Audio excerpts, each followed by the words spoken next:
If you've received a vaccine in the last year, there's a small but real chance it may be affecting your memory, not instantly, not dramatically, but subtly over time, in ways that are easy to dismiss, in ways that feel like just getting older. And here's what makes this so difficult to talk about. Most people never connect the two. A shot in October, a little fogginess by November. By December, you're convinced it's just age catching up with you. But what if it's not just age? What if your immune system, doing exactly what it was designed to do, is temporarily sending a signal your brain wasn't prepared to handle?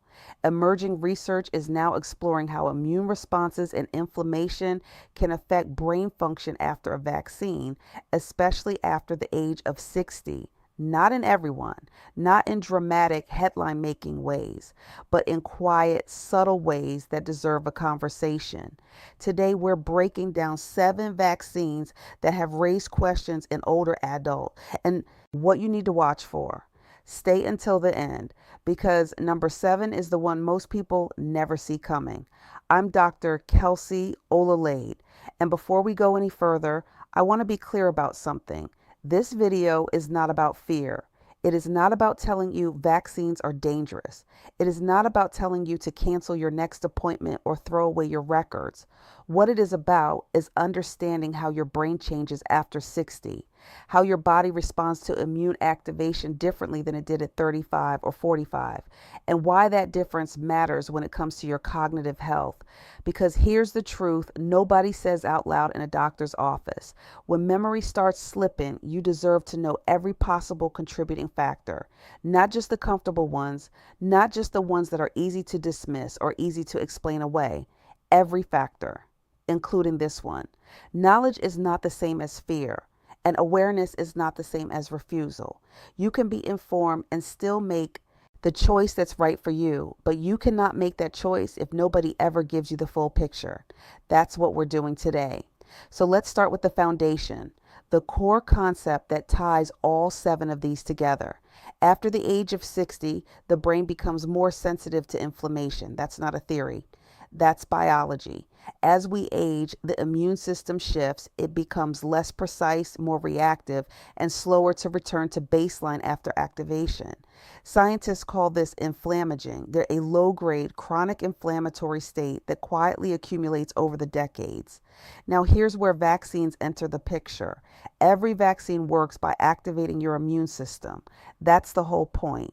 You introduce a trigger, the immune system fires up, builds a response, and creates protection.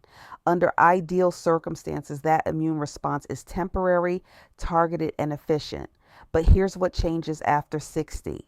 The immune activation creates inflammation. That inflammation travels, and one of the places it travels to is the brain. When inflammation reaches the brain, it can temporarily affect signaling. Communication between neurons slows. Information retrieval becomes sluggish. Focus becomes harder to hold. Short-term memory, the kind that remembers where you put your keys or what you walked into the kitchen for, starts to feel unreliable. This process has a name, neuroinflammation, and here's the part that demands your attention. In most people, this is temporary. The immune response resolves, the inflammation clears, brain function returns to normal.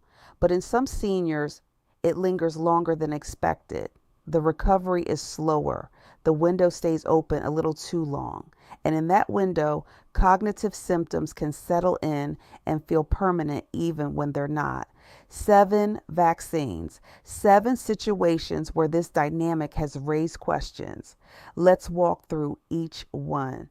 Vaccine number 1, the flu shot. You've probably taken this one more times than you can count. Every October, every fall, like clockwork. And most years you felt fine.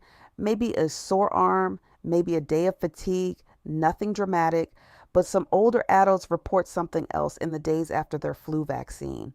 A kind of mental haziness, forgetting words mid-sentence, feeling slower than usual, a brain fog that wasn't there before.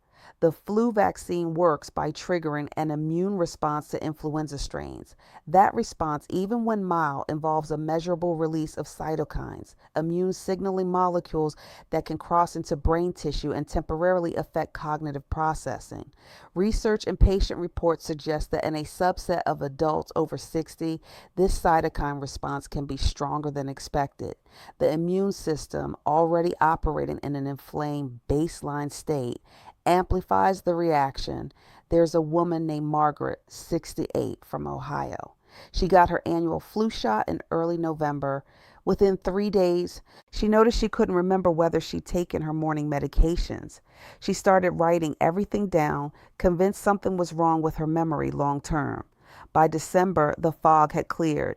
Her doctor attributed it to post-vaccine immune response. She wishes someone had warned her it could happen. This doesn't happen to everyone, but it's something to be aware of. Vaccine number 2, the COVID-19 vaccine. This is the one that raised the most questions, and it deserves an honest, balanced look. The COVID vaccines, particularly the mRNA versions, generated one of the most powerful immune responses of any vaccine in recent history. That strength was intentional. It was necessary, and for the vast majority of people, it provided critical protection. But in some older adults, that powerful immune activation came with a temporary cognitive cost. Reports of brain fog following COVID vaccination were documented in multiple countries. Researchers noted that the spike protein, even when introduced through vaccination, could trigger neuroinflammatory responses in susceptible individuals. What's important to understand is that getting COVID itself carries a significantly higher risk of long-term cognitive effects than the vaccine. We're not comparing the vaccine to nothing, we're comparing it to a virus that causes brain damage. But some seniors experience a window of days to several weeks of memory disruption, confusion, and difficulty concentrating after their shots. And many of them had no idea the vaccine could be connected. After 60, recovery from that kind of immune activation takes longer. The brain needs more time to recalibrate.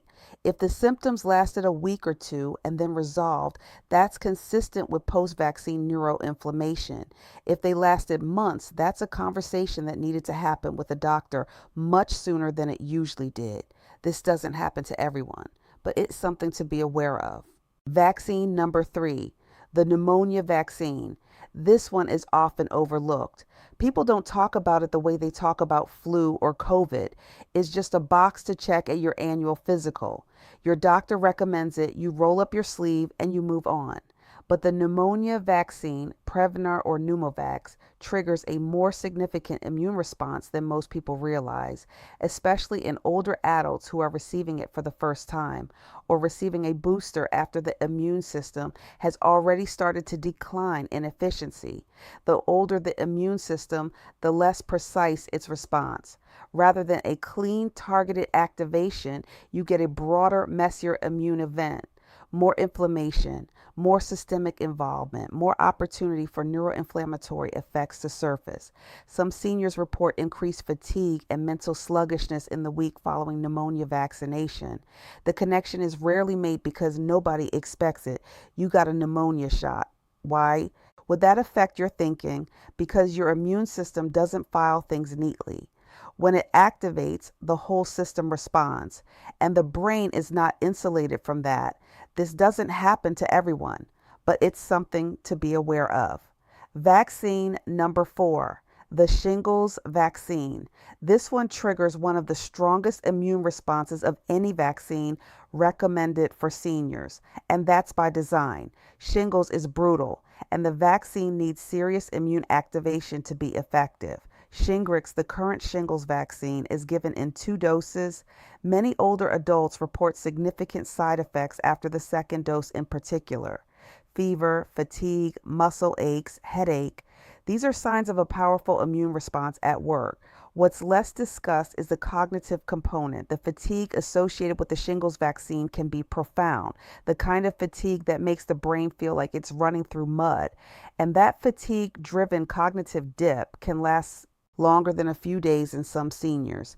Think about a 71-year-old man named Gerald who received his second Shingrix dose on a Thursday. By Saturday, he was exhausted. By Sunday, his wife noticed he was having trouble following the thread of conversations. He kept losing his train of thought mid-sentence. It lasted nearly 2 weeks before he felt mentally sharp again.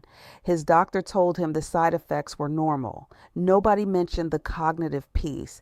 After 60, that kind of recovery takes longer. The immune system fires hard. The brain absorbs some of that impact, and the return to baseline is slower than it used to be. This doesn't happen to everyone, but it's something to be aware of. Vaccine number 5, the tetanus booster. You wouldn't expect this one. Tetanus boosters are routine, low drama, and rarely discussed. You get one every 10 years. It's quick, you forget about it. But the tetanus vaccine, especially the Tdap version, which includes components for diphtheria and pertussis, activates the immune system more broadly than people realize.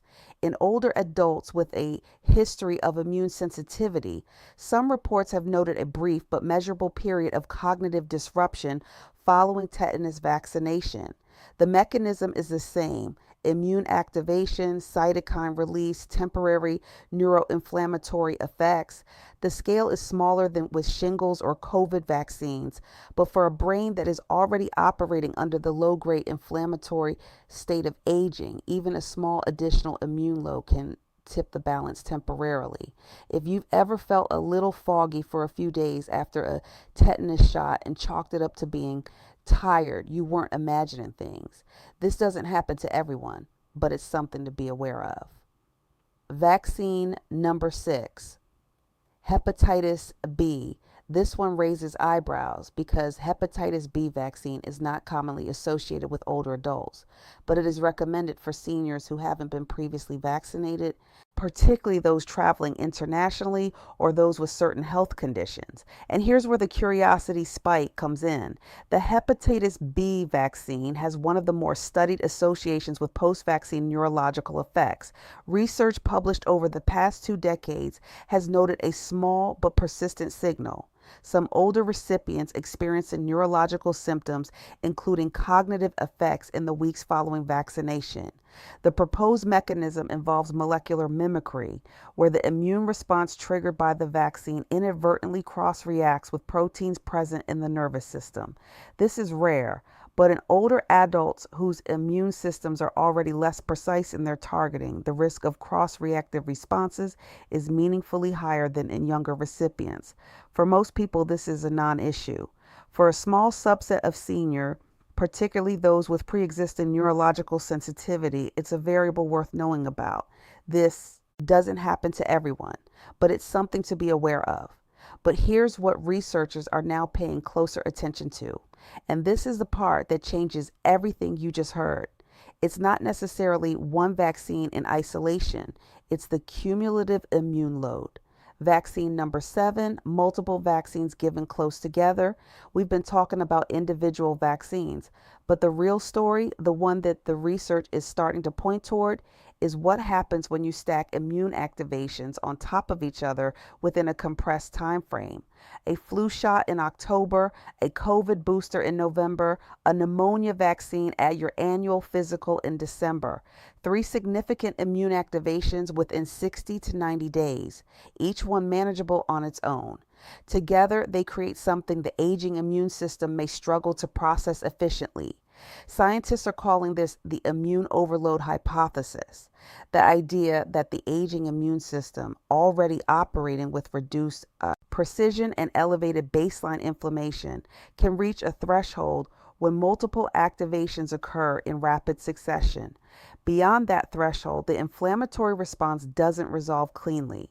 It compounds, it lingers, and the brain is one of the first places that lingering inflammation shows up.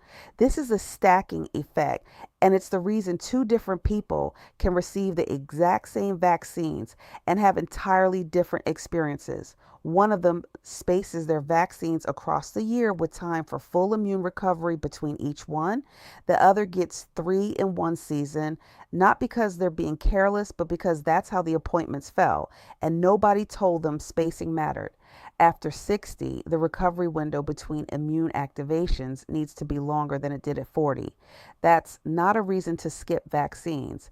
It's a reason to plan them thoughtfully. So, what do you actually do with all of this? Here is your action plan. 5 concrete steps. Step 1. Track your symptoms after vaccination. Keep a simple log, date of vaccine, how you felt in the days that followed, any memory issues, unusual fatigue, confusion, or brain fog. You don't need a medical degree to notice patterns. You just need to be paying attention. Most people never connect the dots because they're not looking. Start looking. Step 2. Space out your vaccines when possible. Talk to your doctor about this specifically. Ask whether you need all of your recommended vaccines in the same season or whether some of them can be scheduled 3 to 4 months apart to give your immune system adequate recovery time between activations. Most doctors will accommodate this request without hesitation. Most doctors simply don't bring it up unless you ask. Step 3. Support your brain during immune recovery. Sleep is the single most powerful tool your brain has for clearing inflammation. Prioritize 7 to 8 hours in the weeks following vaccination. Hydration matters.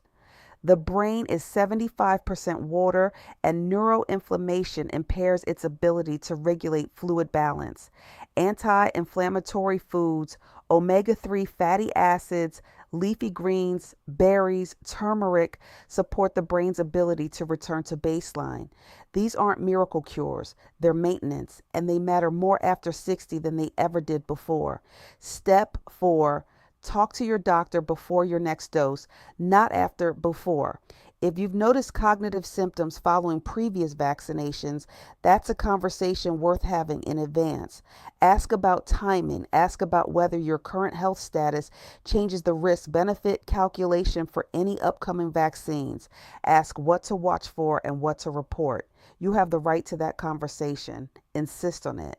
Step 5. Pay attention to recovery time. Some post-vaccine cognitive effects are normal and expected. They're a sign the immune system is doing its job. A few days of fatigue or mild fog is not an emergency. But if symptoms last longer than 2 to 3 weeks, or if they worsen rather than improve, that warrants investigation. Don't wait 6 months and assume it's just aging. Ask the question early. Now, I want to ask you something directly. Did you notice any memory changes after a vaccine? Fogginess, confusion, forgetfulness that felt different from your usual baseline? A change you couldn't quite explain at the time? I'd genuinely like to know, or drop your experience in the comments. Not to stir alarm, but because shared experiences are one of the most powerful tools we have for identifying patterns that formal research is slow to catch up with. Your story might help someone else name something they couldn't name before. Let me leave you with this. This isn't about fear. It's about awareness, and those two things are not the same. Vaccines protect lives. That is not in question here. The protection they offer was against influenza, against pneumonia, against shingles, against COVID is real, significant, and especially important after 60 when those diseases can be devastating. But individual responses vary, and the aging brain responds to immune activation differently than a younger brain. That is a scientific fact, not a talking point. Acknowledging it doesn't undermine vaccine science, it advances it. Most cognitive effects, when they occur, are temporary. The inflammation resolves, the brain recalibrates, and life goes on. But you can only monitor your recovery if you know what you're watching for. You can only ask the right questions if you know the right questions exist. Your brain deserves just as much protection as your body. And protection starts with information. If someone you love is over 60, and send them this video. Not to scare them, to equip them, because the conversation they need to have with their doctor starts with knowing what to ask. Subscribe if you want to keep going deeper. Next up, 5 hidden causes of memory loss that doctors routinely miss and what to do about each one. Your brain is worth fighting for. Let's keep fighting together.